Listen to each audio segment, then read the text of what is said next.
það var ekki nóg með það sko að það kom í ljós að við varum með spillta og vanhæfa sko ráðastétt í landinu sem að fór með völd sína án nokkra áburðar. Þetta kom það síðan náttúrulega seinna í ljós samkvæmt rannsóknarskýrslu Alþingis að hún kunni ekki einu svona skamma sig. Það ekki gott mál. Það ekki gott mál sko að vera með spillta og vanhæfa ráðastétt sem að kann ekki að skamma sig. Sem kann ekki að segja, heyrðu sko, við tökum ábyrgð á sem er gerst, við reynum að gera betur. Og þetta er náttúrulega sko að lesa rannsóknarskýrslu Alþingis sem er talað við hvað, fleiri 150 manns eða svo sem eru 143 ár. 143. Já, og það var enginn sem tók ábyrgð, ekki einn einasti. Og gerir ekki enn. Ég veit ekki nokkurn af þessu 143 og eins og segja aftur ég er tilbúin til þess að endurskoða það. Ég veit ekki mitt einastæðara sem hefur stigið fram og axla ábyrgð nema með einhverjum sko svo loðnum og almennum hætti að það er ekki margt taka. Þá ætla ég bara að sko nefna þetta sem var að tala sko ekki bara lýðræðisríkið sko hafði hrunið og heldur líka það að spillingin hafi verið að aukast. Og þetta sá maður mjög glöggt sko í háskólanum. Hvernig sko að spillingin sko þar var farin að bara umlíkja alla svona starfsemi sko háskólans. Og síðan að mér skipta því sko að maður ber saman viðbrögðin því þegar Hannes var ráðinn 1988 og svo hvað gerðist 2008 þegar hann var dæmdur í Hæstarétti fyrir að sko að ritstuld upp á 250 síður. Sko nú var það þannig sko að þegar með þessi dómar Hæstaréttar eins og við vitið nú ákvæða aðgengilegi sko þannig að það er bara að fletta því upp. Sko þegar að nú gerðist það sko 1988 að þá var þessi valdaklíka í kringum Davíð og umræðarhópurinn að reyna fyrir sér hvað þeir kæmust. Og þeir skipuðu Hannes inn í háskólann og meiri spillingu nokkuð tíma hafði verið áður vegna það hafði verið deilur áður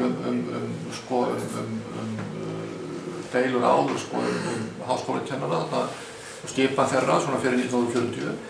En eins og að bent er ágætlega á í aldarsögu háskólans sem ég mælum líka með eftir Gunnar Karlsson og fleiri skrifað sem aldarsaga háskólans sem er saga háskólans í 100 ár frá 1911 til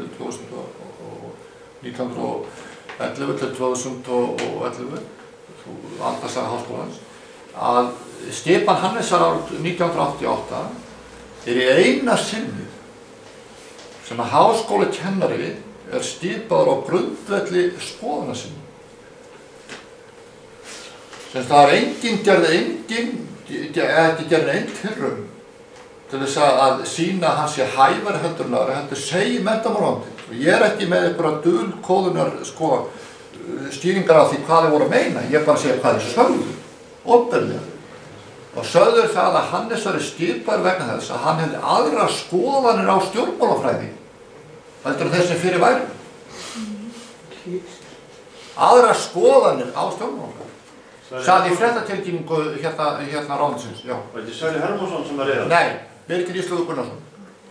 Það var ekki Sverrir. Sverrir skipaði þetta tímabundið upp í heimsbyggdeild en sá sem skipaðan var Birgir Ísleifur Gunnarsson og sá sem skrifaði fréttatilkynninguna var aðstoðarmaður hans Guðmundur Magnússon.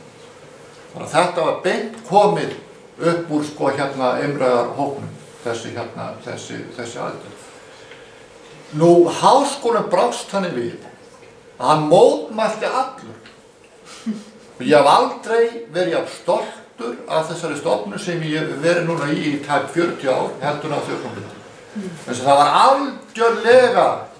algjörlega og skipti engu máli sko hvað menn voru í pólitík eða neinu slíku. Það var algjörlega hvort að menn voru í vöku eða rösku eða hvað það var. Bara háskólastúdentar, stjórnkerfi háskólans, deildarforsetar, rektor, algjörlega saman. Og þetta var meira að segja þannig í kjölfarið á þessu að þá var háskólanum fengið meiri vald, síðan önnur spurning hvernig hann fór með það, ég ætlum ekki að fara að tala um það.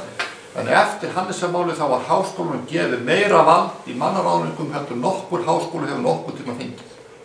Það var gert útilokað að menn það væri hægt að ráða mann í háskólanum að fá meirihluta stuðning á deildarfundi, hæfnisdóm, þannig að það var tekið frá ráðherranum allt vald til þess að skipa menn og það var gert mótatkvæðislaust á Alþingi. Vegna þess að það var verið náttúrulega að segja ef að ráðherrann ætlar að beita valdi sinni með þessum hætti þá verður að taka frá honum allt þetta vald og það var gert.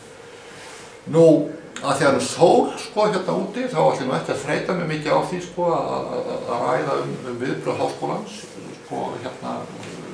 við því þegar Hannes var dæmdur fyrir viðbrögð.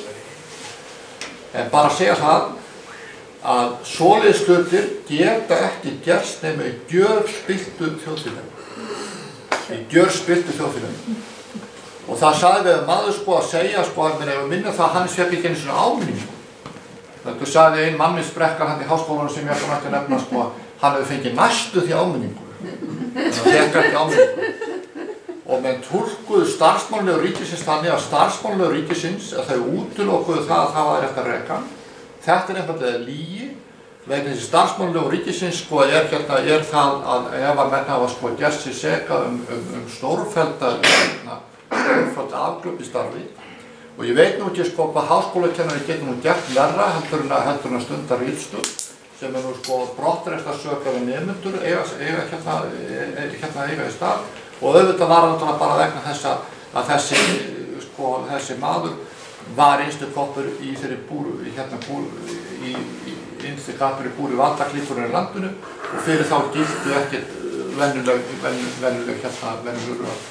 Og nú ætlum ég ekki að lýsa því fyrir ykkur að það líka að því sól hérna úti hvers konar svona afgreiðsla málum hefur á bara andrúmsloft og starfshætti og sjálfsvirðingu skólinn. Við erum líka, Bjarni, við erum náttúrulega líka að segja að það maður gátt líka að tala það sem gerist þá þarna eftir að Hannes var það að þá var samkomulag það að þetta hefði gengið á langt. Þannig að það voru komið viðbrögð gegn spillingunni og sem að voru Já. En hvað hefur verið síðustu svona 10 ár? Já, nei, ég bara segi með Hannes að það var dæmi það menn voru að reyna að breyta leikreglunum eins og þau gátu en það var líka dæmi samfélag sem var nú ekki lengra gengið heldur en það að var ennþá með þessar reglur sem ég var að tala áðan það ætti að vera vissa stofnanir sem eru haldið fyrir undan. Þannig að það bara reis upp alveg í þjóðfélaginu og þetta var afgreitt á þinginu, það var engin ansvör gegn því í þinginu það að hafa lög sem að tóku frá ráðherranum allt vald til þess að skipa háskólakennara og það var fengið háskólanum. Þannig að það var ekki bara, þannig að eftir þetta mál var háskólinn sjálfstæðari heldur en hann hafði verið áður. Það verið sammála því mörgu sem hún að segja vegna samt að það gerist náttúrulega líka hluti eins og sem eru og besti eyðir bara nokkur minnum í það og stytti kannski annað sem ég ætla að segja. Ég almennt í Sjálfstæðisflokknum og var orðinn sjálfstæðismaður þegar ég var 9 ára gamall af einhverjum ástæðum því ég þrá ekki að ganga pólitík og 9 ára gamall með þessu undan föðum og sem að seinna gerist það ekki komið frá föðum. Hann var bæjarfulltrúi Sjálfstæðisflokksins löngu á eftir það. Ég sagði oft og þegar ég alveg rétt hann sagði það eru mestu fíflin í Sjálfstæðisflokknum, sagði pabbi sem var sjálfstæðismaður sjálfur. Það er mestu, það eru flestir sem í Sjálfstæðisflokknum, þannig að það hljóta að vera fleiri, meiri fífl þar Og svo hafði ég gegnum ævina kynnst ofboðslega góðu fólk í Sjálfstæðisflokknum, traustu og heiðarlegu og góðu fólk sem við leið söglu staðinn sem við bara söglu staðinn að Sjálfstæðisflokkurinn í Reykjavík var fyrstur til þess að byggja upp almennilegt velferðarkerfi í landinu. Og það var ekki, sko, auðvitað getur maður sagt að hér var þörfin mest, en það var ekki bara það. Sjálfstæðisflokkurinn byggði á kristnum grundvelli og samhjálp og kærleika. Og fyrsta kona sem var á þingi fyrir Sjálfstæðisflokkinn, sem var Guðrún Lárusdóttir, var fátækraföllur hér í Reykjavík af Grundarfjölskyldunni sem við þekkið. Það var mjög rík hefð í Sjálfstæðisflokknum fyrir því að sinna öllu samfélaginu, fyrir almenni velferð og það að menn tækju náunga kærleik bókstaflega. Nú er þetta að fara að upphefja að gera þetta einhverjum dýrlingum. Ég er bara að segja að þetta var mjög sterkur þáttur í Sjálfstæðisflokknum. Þá. Síðan var þessu vendupunktur með það af svona einsum ástæðum sem ég ætla nú ekki að fara að rekja og skipta ekki máli. Stefán Ólafsson bjó til skýrslu árið 2005 um hag öryrkja í landinu. Og við getum fundið þessa skýrslu á netinu. Það sláði Stefán Ólafsson og öryrkja bandalega að finna þessa skýrslu.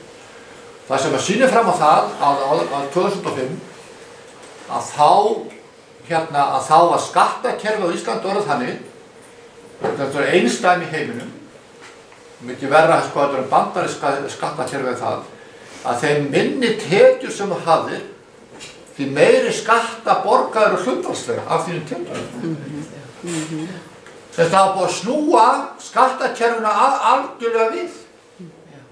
Að þeim minna sem þú hafðir, minni tekjur sem þú hafðir, því verri sem að staðan var náttúrulega með þessu öryrkjar, því meira borgaður skatta hlutfallslega. Því hærri tekjur sem þú hafðir, að það náttúrulega þá borgaður minni skatta.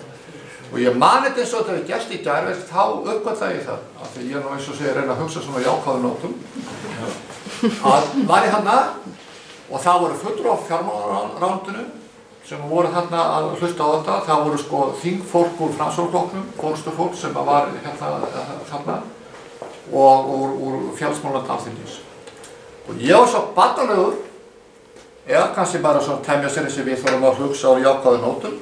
Ég hélt að þetta fólk myndi segja eftir að Stefán Ólafsson hefði farið yfir þetta, við áttum okkur ekki á þess að þetta væri svona. Við áttum okkur ekki á þess að þetta væri svona, að það væri verið að koma svona fram við þá sem staðið höfðu fót í þjóðfélaginu, hefðu lágar tekjur og öryrkjar. Þannig nú förum við það að laga þetta. Þetta var ekki spurning upphæðir. Þú hanar ekki inn í einhverjum milljörðum á því að vera að hækka skattana á fátækt fólk. Og þó að það sé hlutfallslega hátt fyrir þetta fólk að borga þetta, þá er þetta ekki hátt af því sem fer í og ég gleymi þessu aldrei. Þegar að þessu fundi stóðu upp með fulltrúar fjármálaráðuneytisins og þingmenn og sögðu, og þá áttaði ég mig á því að það var hafði eitthvað verulega mikið breyst í landinu. Þegar þeir sögðu að Stefán Ólafsson, hann er að ljúga þessu. Hann er að ljúga þessu.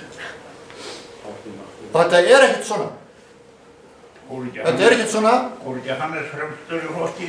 Jó, síðan og þá áttar maður sig á því að þessi sem það var að gerast á Íslandi, þessi fátækt, þessi örbirgð og þessi að ala undir auðvaldi í landinu, fjármálamennina, þetta var ekki tilviljun, þetta var stefna og þetta átti að vera svona. Og þetta var bara komin og auðvitað kannast við þetta þegar maður hefur þessu lýst, þetta er bara Reagan og Thatcher það að þeir sem að skapa auðinn í þjóðfélaginu, þeir sem að skapa verðmætin í þjóðfélaginu, það eru hinir ríku, það eru voldugu, það eru kapitalistarnir og síðan er bara brauðmólakenningin sem er svo að það muni falla meiri mólar af borðum þeirra til hinna sem eru fyrir neðan. Og það áttar maður sér því að það átt að vera svona.